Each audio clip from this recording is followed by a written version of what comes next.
दोस्तों जय हो करम की मैं केपी आपका दोस्त और आपका होस्ट केपी सिंह सवाई माधोपुर से।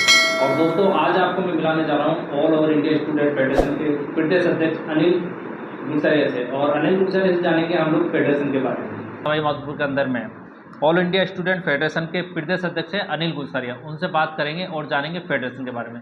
तो आप लोग देख पा रहे हैं मेरे साथ में अनिल गुलसारिया है। और अनिल गुलसारिया, आपका इस कार्यक्रम में स्वागत है। पूछना चाहते हैं कि all over India student federation की स्थापना कब हुई और क्यों हुई? सबसे पहले तो मैं आपके जो दर्शक हैं और आपको बहुत बहुत धन्यवाद व्यक्त करना चाहता हूं कि आपने इस प्लेटफॉर्म के माध्यम से हमारी बात रखने का मौका दिया। शुक्रिया, धन्यवाद। ऑल इंडिया स्टूडेंट फेडरेशन की स्थापना 12 अगस्त 1936 को लखनऊ के अंदर हुई। आज़ादी जिस समय हमारा देश ब्रिटिश सरकार के गुलाम था, तब युवाओं ने, क्रांतिकारी युवाओं ने इस संगठन की स्थापना की। जी। और all over India student federation का काम क्या है मुख्य रूप से, और ये क्या पूरे इंडिया के अंदर ही काम करता है? ऑल इंडिया स्टूडेंट फेडरेशन पूरे देश का एक छात्र संगठन है जो पूरे देश के अंदर छात्रों की वाजिब समस्याओं को लेकर हमेशा संघर्ष करता रहा है। युवाओं के बेरोजगारी के मुद्दे को लेकर और छात्रों की जो भी मांगे हैं उनको कॉलेजों, यूनिवर्सिटियों और स्कूलों के अंदर बराबर संघर्ष करता रहा है। एक चीज़ बताइए, जब all over India student federation की बात की जाती है तो सवाई माधोपुर में ये कब से सक्रिय रूप से काम कर रहा है और आपको क्यों आवश्यकता पड़ी इस संगठन से जुड़ने की? लगभग 10 वर्षों से तो हम इस संगठन में लगातार काम कर रहे हैं, लेकिन जब भी हम हमारे से पूर्व के जो कार्यकर्ता उनसे पूछते हैं तो लगभग 10-20 वर्षों पहले से ये संगठन सवाई माधोपुर में लगातार कार्य करता रहा है। आपको क्यों आवश्यकता पड़ी कि इससे जुड़ें?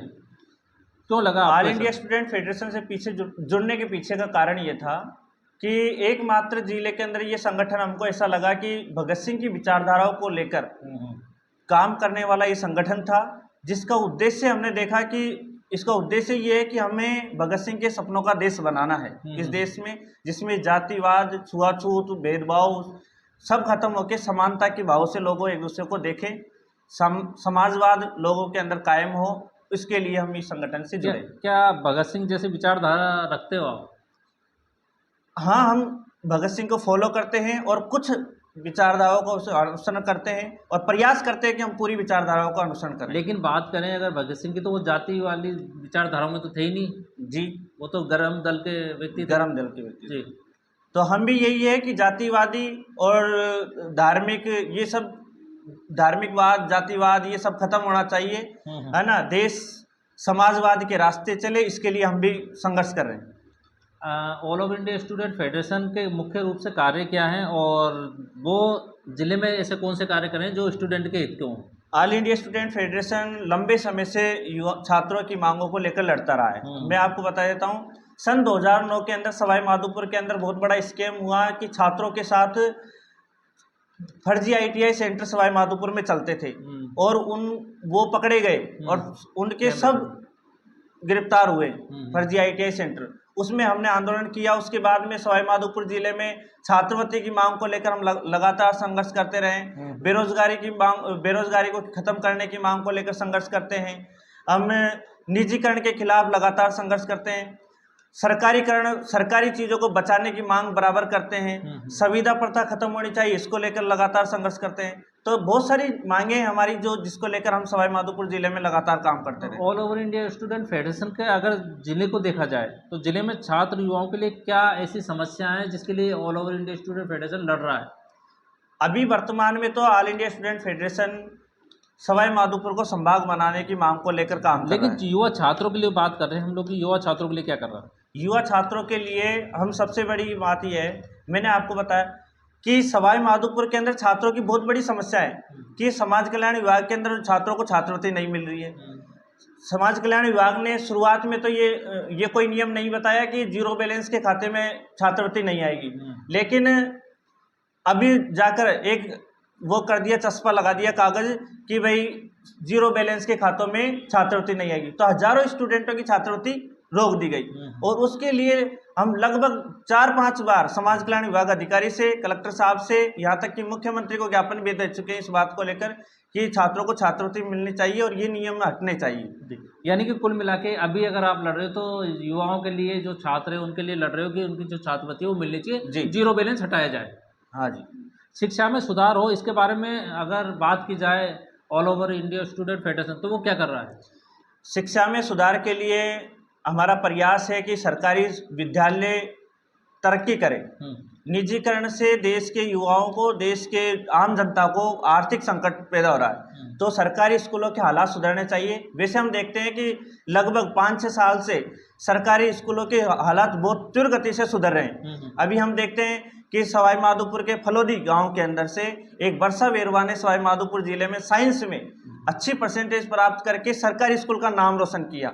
इससे ये बात होता है, और सवाई माधोपुर जिले का नाम रोशन किया, इससे ये साबित होता है कि सरकारी स्कूल भी आज बहुत तरक्की कर रहे हैं। बिल्कुल, अगर देखा जाए तो सरकारी स्कूल, आप लोग कहीं ना कहीं निजीकरण की लड़ाई लड़ रहे हो। हाँ जी, निजीकरण के खिलाफ हमारा संघर्ष। बिल्कुल। और बेरोजगारी के लिए क्या क्या काम किया जा रहा है, जो युवा छात्रों के लिए किया जा रहा है संगठित? बेरोजगारी की ये है कि बेरोजगारी के भत्ते के नाम पे 5 महीने बेरोजगारी भत्ता दे देते हैं, उसके बाद में युवाओं को कोई बेरोजगारी। आप कह रहे हो 5 महीना देते हैं, जबकि देखने को मिला रोजगार कार्य की तरफ से तो साल भर का दिया, 2 साल का दिया जाता है। मैं बता रहा हूँ ना आपको, उनके फार्मों में बराबर, क्योंकि सभी युवाओं को सरकार बेरोजगारी भत्ता नहीं दे सकती, तो मात्र 5 महीने किसी को दे दिया, फिर 5 महीने दूसरों को दे दिया, ऐसा कर करके उनको दे रहे हैं। और कोरोना काल के 3 साल तक तो किसी को बेरोजगारी भत्ता नहीं मिला, उसके अंदर बंद कर रखा था सरकार ने। तो हम ये चाहते हैं बेरोजगारी भत्ता दो या मत दो, लेकिन युवाओं को रोजगार दो, और वो भी स्थायी रोजगार दो। हम देखते हैं युवा 60 साल के बाद में एक बुजुर्ग व्यक्ति किसी विभाग से रिटायरमेंट होकर वापस अनुभव के आधार पर 65 साल में, 70 साल में वापस नौकरी लग जाता है, वापस लगा लेती सरकार। जबकि हम चाहते हैं उसी के घर में, उसी वृद्ध व्यक्ति के घर में 2 नौजवान युवक बेरोजगार बैठे।